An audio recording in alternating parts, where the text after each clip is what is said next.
नमस्कार, मैं हूं आपके साथ राहुल सौमित्र। आप देख रहे हैं IBC 24। छत्तीसगढ़ विधानसभा का मानसून सत्र आगामी 20 जुलाई से 27 जुलाई तक चलेगा। इस दौरान 6 बैठकें होंगी। इसकी जानकारी आज विधानसभा सचिवालय की ओर से अधिसूचना जारी करके दे दी गई है। वहीं बताया गया है कि इस सत्र में भी ऑनलाइन प्रश्न आमंत्रित किए जा रहे हैं। इधर 6 दिनों का सत्र रखे जाने पर बीजेपी ने आपत्ति जाहिर की है और पार्टी के नेता प्रतिपक्ष धर्मलाल कौशिक ने कहा है कि विपक्ष के पास जनहित के कई मुद्दे हैं, लेकिन सत्ता पक्ष नहीं चाहता कि विपक्ष इन मुद्दों पर चर्चा करे। लिहाजा हर बार की तरह इस बार भी कम समय का सत्र रखा गया है। वहीं प्रदेश कांग्रेस के संचार विभाग के प्रमुख सुशील आनंद शुक्ला ने कहा कि आमतौर पर विधानसभा सत्र 7 से 8 दिनों का होता आया है।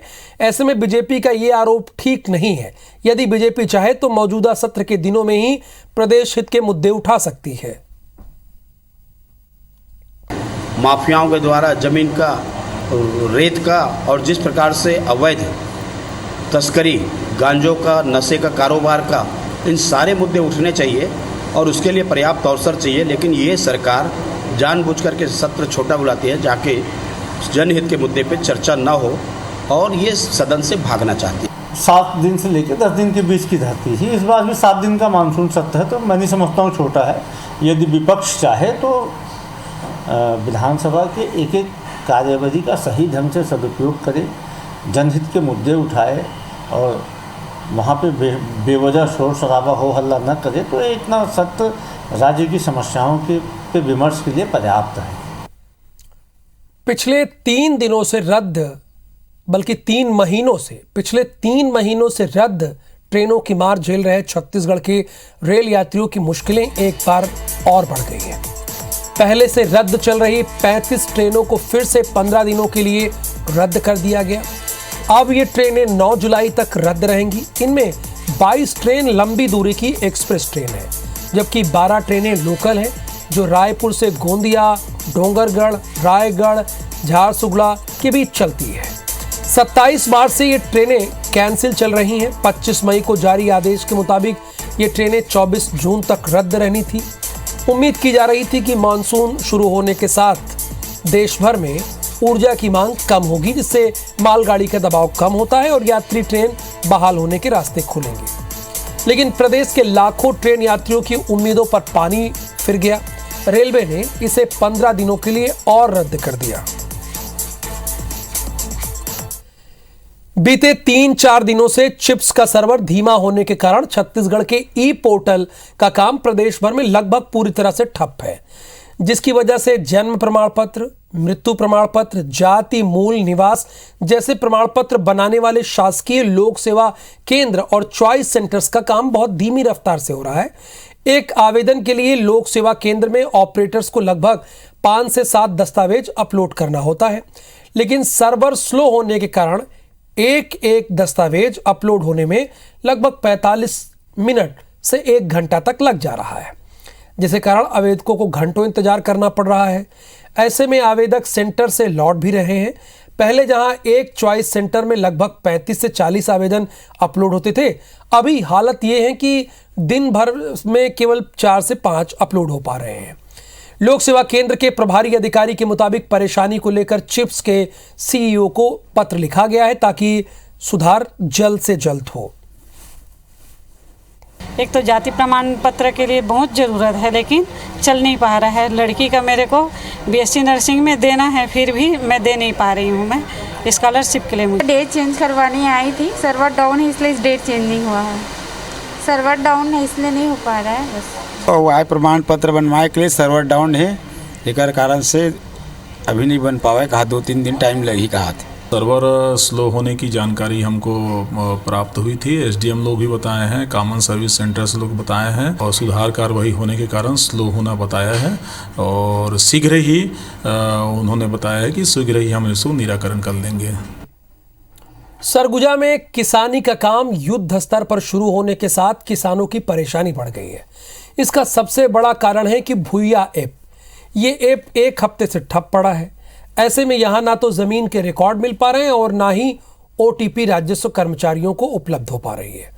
सबसे बड़ी बात यह है कि किसानी का समय सर पर है। जाहिर सी बात है, किसानों को केसीसी लोन के साथ साथ जमीन के दस्तावेज के लिए इधर उधर भटकना पड़ रहा है। भूया ऐप करीब 1 हफ्ते से मेंटेनेंस के लिए बंद पड़ा है। भूया ऐप ठप पड़ने से लोगों की भीड़ राजस्व दफ्तरों में जमा हो रही है। राजस्व विभाग के अधिकारी कर्मचारी भी मानते हैं कि लोगों को परेशानी का सामना करना पड़ रहा है। किसान इस ऐप के जल्द से जल्द ठीक होने की उम्मीद कर रहे हैं ताकि खेती किसानी के समय लोग आसानी से अपने काम को कर सकें। ऑनलाइन खसरा बीवन नक्शा सब ऑनलाइन हो गया है।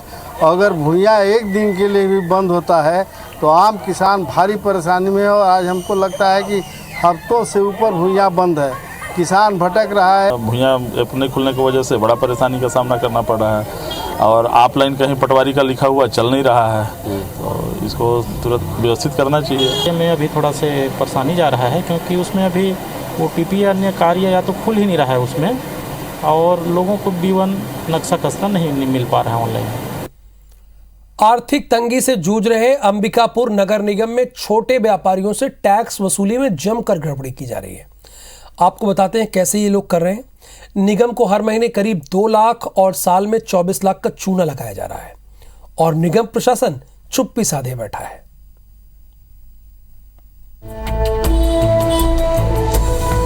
अंबिकापुर नगर निगम की आर्थिक स्थिति इतनी खराब हो चुकी है कि अपने कर्मचारियों के भुगतान के लिए भी राज्य सरकार पर आश्रित है। आय के जो सोर्स हैं, उसमें भी नगर निगम को कुछ हासिल नहीं हो रहा है। दरअसल अस्थायी दखल यानी रोड साइड पर व्यापार करने वाले छोटे व्यापारियों से निगम का अमला 10 रुपए रोजाना की दर से टैक्स वसूलता है। निगम के सर्वे में अस्थायी दखल वाले व्यापारियों की संख्या करीब 900 है। इस तरह निगम को रोजाना 9,000 रुपए की आय होनी चाहिए, लेकिन हैरत की बात यह है कि निगम के खाते में महज 3,000 से 3,500 रुपए ही जमा हो पा रहे हैं। यानी निगम को हर महीने करीब 2 लाख रुपए का नुकसान हो रहा है। विपक्ष का आरोप है कि निगम का अमला वसूली तो पूरी करता है, मगर सरकार के खाते में पैसे जमा नहीं किए जा रहे हैं, जिसके कारण निगम को तो नुकसान हो ही रहा है, साथ ही विकास कार्य भी नहीं हो पा रहे हैं। निगम में ठेलों की जो वसूली या स्थायी दखल की जो वसूली होती है उसमें पूरी तरह से भ्रष्टाचार है। कम से कम 9 से 10 हज़ार रुपये महीने की प्रतिदिन की वसूली होनी चाहिए, जो कि लगभग मेरे को लगता है 2 से 2,500 हज़ार रुपये प्रतिदिन की इनके द्वारा वसूली की जा रही है। अगर नगर निगम अच्छे से इस पर ध्यान दे तो अस्थायी दखल से ही प्रति माह 2 से 3 लाख रुपए की बढ़ोतरी हो सकती है। महापौर भी मान रहे हैं कि टैक्स वसूली में कमी बढ़ती जा रही है, मगर इसके पीछे अलग ही दलील दे रहे हैं। महापौर का कहना है कि सर्वे में उनको भी शामिल कर लिया गया है, जिनसे निगम टैक्स की वसूली नहीं करता है। महापौर ने फिर से सर्वे कराने की बात भी कही है। जिस हिसाब से सर्वेक्षण के अनुसार ठेले हैं, लोगों का कहना है कि हजारों ठेले हैं, लेकिन NULM ने सबके नंबरिंग करने हेतु सर्वे किया था और उनको रजिस्टर्ड करने हेतु जो शासन के आदेशानुसार किया था। निश्चित तौर पे कोरोना के बाद में कुछ छोटे व्यापारियों की संख्या शहर में और बढ़ी है, इसलिए उसमें एक बार पुनः सर्वेक्षण करने की आवश्यकता है। जिस तरह से निगम की आर्थिक तंगी के दौर में टैक्स वसूली में गड़बड़ी सामने आ रही है, उससे साफ है कि निगम इसे गंभीरता से नहीं ले रहा है। वसूली में निगम कर्मियों की भूमिका भी संदिग्ध है। ऐसे में देखना होगा कि आखिर निगम टैक्स वसूली को कैसे दुरुस्त करता है ताकि आय में बढ़ोतरी हो सके। अभिषेक सोनी, IBC 24, सरगुजा। दंतेवाड़ा में चलाए जा रहे नक्सल उन्मूलन अभियान के तहत आज 1 लाख के इनामी समेत 3 नक्सलियों ने आत्मसमर्पण किया। आत्मसमर्पण करने वाले नक्सलियों में हांदावाड़ा मिलिशिया के कमांडर रमेश कुमार कश्यप उर्फ रमेश माओ शामिल था। इस पर शासन की ओर से 1 लाख रुपए का इनाम घोषित था।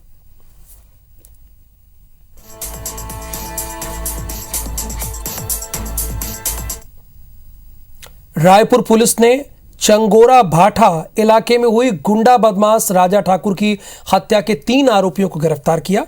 3 आरोपियों ने विवाद के बाद घटना को अंजाम दिया था। जानकारी के मुताबिक चंगोरा भाठा के झंडा चौक के पास 3 भाई अपने घर के पास एक युवक को गाली गलौज कर रहे थे।